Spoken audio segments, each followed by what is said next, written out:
ಪ್ರಧಾನಿ ನರೇಂದ್ರ ಮೋದಿ ಸಿದ್ದರಾಮಯ್ಯನವರ ವಿಚಾರದ ಬಗ್ಗೆ ಪ್ರಸ್ತಾಪ ಮಾಡಿ ಮಾತನಾಡಿದ್ದಾರೆ. ಕರ್ನಾಟಕ ಸಿಎಂ ಮೇಲೆ ಭೂ ಹಗರಣದ ಆರೋಪ ಇದೆ. ಪ್ರಾಸಿಕ್ಯೂಷನ್ಗೆ ಅನುಮತಿ ಕೊಟ್ಟರೂ ಕೂಡ ಅರ್ಜಿ ಹಾಕಿದ್ರು. ಹೈಕೋರ್ಟ್ ಕೂಡ ಮತ್ತೆ ಸಿಎಂ ಮೇಲೆ ಚಾಟಿ ಬೀಸಿದೆ.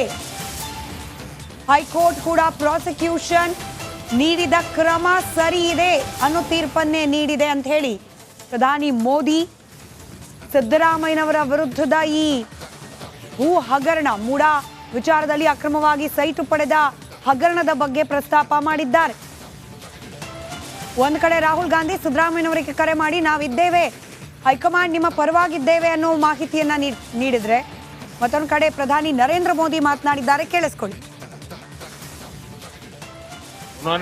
यहाँ कांग्रेस ने उस समय बनाई थी, आज कर्नाटका में उनकी सरकार है. जरा देखिए, अभी तो 2 साल हुए हैं, क्या हाल करके रखा है.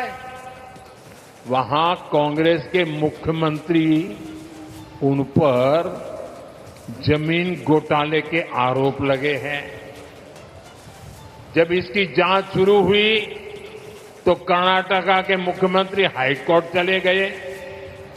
हाईकोर्ट ने भी उनको एक और डंडा मारा. उन्होंने कहा कोई मदद नहीं होगी, और कल ही हाईकोर्ट ने साफ साफ कहा कि जांच के आदेश सही है और जांच होनी चाहिए. यहां कांग्रेस ने उस समय बनाई थी, आज कर्नाटका में उनकी सरकार है. जरा देखिए, अभी तो 2 साल हुए हैं, क्या हाल करके रखा है. वहां कांग्रेस के मुख्यमंत्री उन पर जमीन घोटाले के आरोप लगे हैं. जब इसकी जांच शुरू हुई तो कर्नाटका के मुख्यमंत्री हाईकोर्ट चले गए. हाईकोर्ट ने भी उनको एक और डंडा मारा. उन्होंने कहा कोई मदद नहीं होगी, और कल ही हाईकोर्ट ने साफ साफ कहा कि जांच के आदेश सही है और जांच होनी चाहिए. ತನಿಖೆಗೆ ಸಿಎಂ ಹಿಂಜರಿಬಾರದು. ಹೈಕೋರ್ಟ್ ಆದೇಶದ ಅಂಶವೂ ಇಲ್ಲಿ ಉಲ್ಲೇಖ ಆಗಿದೆ. ತನಿಖೆ ಮಾಡಬೇಕು ಅಂತಂದ್ರೆ ಸಿಎಂ ಈ ತನಿಖೆಯಿಂದ ಹಿಂಜರಿಬಾರದು. ಓಪನ್ ಕೋರ್ಟ್ನಲ್ಲಿ ಆದೇಶವನ್ನು ಬರೆಸಿದ್ದಾರೆ ಜಡ್ಜ್. ನೀವು ಸ್ನೇಹಮಯಿ ಕೃಷ್ಣ ಕೂಡ ಅದನ್ನೇ ಹೇಳ್ತಾ ಇದ್ರು. ತಪ್ಪು ಮಾಡಿಲ್ಲ ಅಂತಂದ ಮೇಲೆ ತನಿಖೆ ವಿಚಾರವಾಗಿ ಯಾಕೆ ಹಿಂದೇಟು ಹಾಕಬೇಕು, ತನಿಖೆಯನ್ನ ಮಾಡೋದಕ್ಕೆ ಈಸಿಯಾಗಿ ಬಿಡ್ಬೋದಲ್ವಾ. ಈಗಲೂ ಕೂಡ ಅದೇ ಉಲ್ಲೇಖ ಆಗ್ತಿರೋದು. ಹೈಕೋರ್ಟ್ ಆದೇಶದ ಅಂಶವೂ ಕೂಡ ಇಲ್ಲಿ ಉಲ್ಲೇಖ ಆಗಿದೆ. ನೆನೆ ತೀರ್ಪು ಕೊಡುವಂತ ವೇಳೆ ತನಿಖೆಗೆ ಆದೇಶ ಆದಂಥ ಸಂದರ್ಭದಲ್ಲಿ ತನಿಖೆಯಿಂದ ಹಿಂಜರಿಬಾರದು ಅನ್ನುವಂಥ ಉಲ್ಲೇಖ ಕೂಡ ಇವಾಗ ಆಗ್ತಾ ಇದೆ. ಬಿಎನ್ಎಸ್ಎಸ್ ಹಾಗೂ ಸಿಆರ್ಪಿಸಿಗಳ ಬಗ್ಗೆ ಕೂಡ ಉಲ್ಲೇಖವನ್ನು ಮಾಡ್ತಾ ಇದ್ದಾರೆ ಜಡ್ಜ್. ಬಿಎನ್ಎಸ್ಎಸ್ ಜಾರಿಗೂ ಮುಂಚೆ ಈ ಕೃತ್ಯಗಳು ನಡೆದಿವೆ, ಯಾವ ಪ್ರಕ್ರಿಯೆಯನ್ನ ಅನುಸರಿಸಬೇಕು ಅನ್ನೋದರ ಬಗ್ಗೆ ಕೂಡ ಜಡ್ಜ್ ಉಲ್ಲೇಖವನ್ನ ಮಾಡ್ತಾ ಇದ್ದಾರೆ. ಸುಪ್ರೀಂ ಕೋರ್ಟ್ನ ಕೆಲ ತೀರ್ಪನ್ನ ಇಲ್ಲೂ ಕೂಡ ಉಲ್ಲೇಖವನ್ನ ಮಾಡಲಾಗ್ತಾ ಇದೆ. ಓಪನ್ ಕೋರ್ಟ್ ನಲ್ಲಿ ಆದೇಶವನ್ನ ಬರೆಸ್ತಾ ಇದ್ದಾರೆ ಜಡ್ಜ್.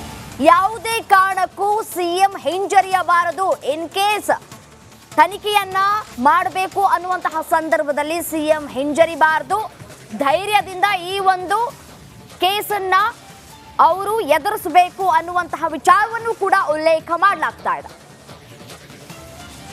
ಡೀಟೇಲ್ಸ್ ನೊಂದಿಗೆ ನನ್ನ ಕಲೀಗ್ಸ್ ನಾಗೇಂದ್ರ ಬಾಬು ಹಾಗೆ ಸುನಿಲ್ ಧರ್ಮಸ್ಥಳ ನೇರ ಸಂಪರ್ಕದಲ್ಲಿದ್ದಾರೆ. ಸುನಿಲ್, ನೋಡಿ, ಈ ಘಟನೆಗಳು ನಡೆದಿರೋದು 2004, 5, 2010 site allotment 2022.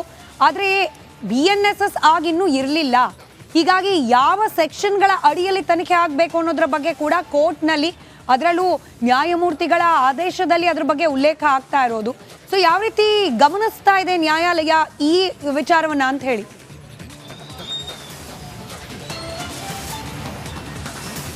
S Smita, BNSS ಭಾರತೀಯ ನಾಗರಿಕ ಸುರಕ್ಷಾ ಸಂಹಿತ ಇದು ಜಾರಿಯಾದ ಬಳಿಕ ಆಗಿರುವಂತಹ ಯಾವುದಾದ್ರು ಘಟನೆಗಳು ಆಗಿದ್ದಲ್ಲಿ ಆಗ ಮಾತ್ರ ಆ ಪ್ರಕರಣಗಳನ್ನು ಅದೇ ಒಂದು ಕಾಯ್ದೆ ಅಡಿಯಲ್ಲಿ ದಾಖಲು ಮಾಡ್ಕೋಬೇಕು ಅನ್ನುವಂಥದ್ದು ನಿಯಮ ಇರುವಂಥದ್ದು. ಈಗ ಇದಕ್ಕೂ ಮೊದಲು ಇಷ್ಟು ದಿನ CRPC ಮತ್ತು IPC ಸೆಕ್ಷನ್ಗಳ ಅಡಿಯಲ್ಲಿ ಪ್ರಕರಣಗಳನ್ನು ದಾಖಲು ಮಾಡಿಕೊಳ್ಳಲಾಗಿತ್ತು. ಆದರೆ ಈ ಎಂಟೈರ್ ಘಟನಾವಳಿಗಳು ನಡೆದಿರುವಂಥದ್ದು ಈ BNSS ಇರ್ಬೋದು ಅಥವಾ BNS ಇದು ಜಾರಿಗೆ ಬರೋದಕ್ಕಿಂತ ಮೊದಲು.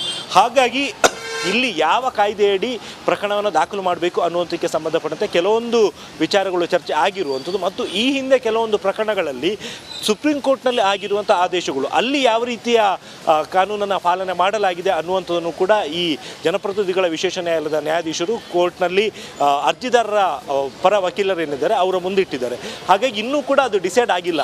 ಐದರ್ CRPC ಪ್ರಕಾರ ಈ ಹಿಂದೆ ಇದ್ದಂತಹ CRPC ಪ್ರಕಾರನೇ ಪ್ರಕರಣವನ್ನು ದಾಖಲು ಮಾಡಬೇಕಾ ಅಥವಾ ಈಗ ಹೊಸದಾಗಿ ಜಾರಿಗೆ ಬಂದಿರುವಂತಹ BNSS ಪ್ರಕರಣವನ್ನು ದಾಖಲು ಮಾಡಬೇಕು ಅನ್ನುವಂಥದ್ರ ಬಗ್ಗೆ ಕೂಡ ಇನ್ನೂ ಕೂಡ ತೀರ್ಮಾನ ಆಗಿಲ್ಲ. ಬಹುಶಃ ಕೋರ್ಟು ಈ ಹಿಂದೆ ಸುಪ್ರೀಂ ಕೋರ್ಟ್ನಲ್ಲಿ ಮತ್ತು ಬೇರೆ ಕೋರ್ಟ್ನಲ್ಲಿ ಆಗಿರುವಂತಹ ಪ್ರಕರಣಗಳ ಆದೇಶವನ್ನು ಗಮನದಲ್ಲಿಟ್ಟುಕೊಂಡು ಇದಕ್ಕೆ ಸಂಬಂಧಪಟ್ಟಂತೆ ಈಗ ಆದೇಶವನ್ನು ನೀಡುವ ಸಾಧ್ಯತೆ ಇರುವಂಥದ್ದು. ಸ್ಮಿತಾ.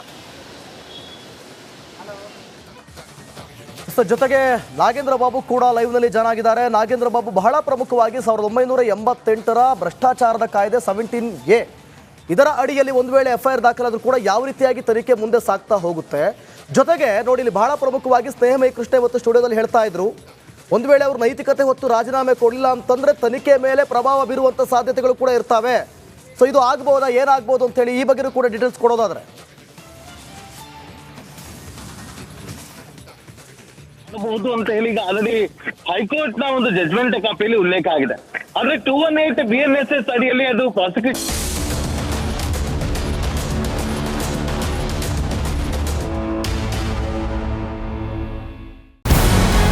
ನಮಸ್ಕಾರ, ಕರ್ನಾಟಕ ಪ್ರೈಮ್ ಟೈಮ್ಗೆ ಸ್ವಾಗತ. ನಾನು ಜಯಪ್ರಕಾಶ್ ಶೆಟ್ಟಿ. ಇಡೀ ಕರ್ನಾಡು ಇವತ್ತು ರೆಬೆಲ್ ಆಗಿ ನಿಂತಿದೆ. ಈ ಹಗರಣಗಳನ್ನು ಸದನದಲ್ಲಿ ಪ್ರಸ್ತಾಪ ಮಾಡಲು ಕೂಡ ಕಾಂಗ್ರೆಸ್ ಹಿಂದೇಟು ಹಾಕಿದ್ದೇಕೆ?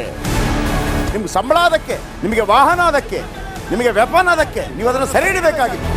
ನೀವು ವಿದ್ಯುತ್ ಬರ ಇದೆ ಅಂತ ಹೇಳ್ತಾ ಇದ್ದೀರಿ, ಎಲ್ಲಿ ಬರ ಇದೆ ನೀವು ಹೇಳಬೇಕು. ಪಾಕಿಸ್ತಾನ್ ಆಕ್ಯುಪೈಡ್ ಕಾಶ್ಮೀರ್ ಅದು ಎಂದೆಂದಿಗೂ ನಮ್ಮದು. 40 ಮೆಷಿನ್ಗಳು ತಂದಿತ್ತು ನೋಟ್ ಎಣಿಸುವುದಕ್ಕೆ, ಅದೇ ಹಾಳಾಯಿತು. ಮಥುರಾದ ಗಲಾಟೆ ಇದೆಯಲ್ಲ, ಅದು ಸ್ಥಳೀಯವಾಗಿ ಕೂತು ಪರಿಹರಿಸಬಹುದಾದಂಥ ಕಾನೂನಿದೆ. ಅದು ಗ್ಯಾರಂಟಿ ಯೋಜನೆಯಿಂದ ನಷ್ಟ ಆಗಿದೆ, ಲಾಭ ಆಗಿದೆ, ದಯವಿಟ್ಟು ಹೇಳಿ. Dawood Ibrahim most wanted criminal ಯಾವಾಗಾದ ಅಂದರೆ ಇಲ್ಲಿ ತನಕ ಭಾರತ ದೇಶದಲ್ಲಿ ಓರ್ವ ದಲಿತ ಪ್ರಧಾನಿಯಾದಂಥ ಇತಿಹಾಸವೇ ಇಲ್ಲ. ರಿಪಬ್ಲಿಕ್ ವರ್ಲ್ಡ್ ಆಪ್ ಇದು ಕೇವಲ ಅಪ್ಲಿಕೇಶನ್ ಅಲ್ಲ, ಸಮಗ್ರ ಸುದ್ದಿಗಳ ಸಂಪರ್ಕ ಮಾರ್ಗಕ್ಕೆ ಕ್ರಾಂತಿಕಾರಿ ಬದಲಾವಣೆ. ರಿಪಬ್ಲಿಕ್ ವರ್ಲ್ಡ್ ಆಪ್ ಕೇವಲ ಸುದ್ದಿ ಅಪ್ಲಿಕೇಶನ್ ಅನ್ನ ಪರಿಚಯ ಮಾಡ್ತಾ ಇಲ್ಲ, ಬದಲಾಗಿ ಡಿಜಿಟಲ್ ಸುದ್ದಿ ಬಳಕೆಯ ಹೊಸ ಯುಗಕ್ಕೆ ನಾಂದಿ ಹಾಡ್ತಾ ಇದೆ. ಇದೊಂದು ಬ್ರೇಕಿಂಗ್ ನ್ಯೂಸ್, ಪ್ರಭಾವಶಾಲಿ ಕಾರ್ಯಕ್ರಮಗಳಿಗೆ ಗಟ್ಟಿಯಾದ ವೇದಿಕೆ. ರಿಪಬ್ಲಿಕ್ ವರ್ಲ್ಡ್ ಅಪ್ಲಿಕೇಶನ್ ಈಗ ಲೈವ್ ಆಗಿದೆ. ಗೂಗಲ್ ಪ್ಲೇ ಸ್ಟೋರ್ ಮತ್ತು ಆಪಲ್ ಆಪ್ ಸ್ಟೋರ್ ಎರಡರಲ್ಲೂ ಲಭ್ಯವಿದೆ. ಈಗಲೇ ಡೌನ್ಲೋಡ್ ಮಾಡಿ.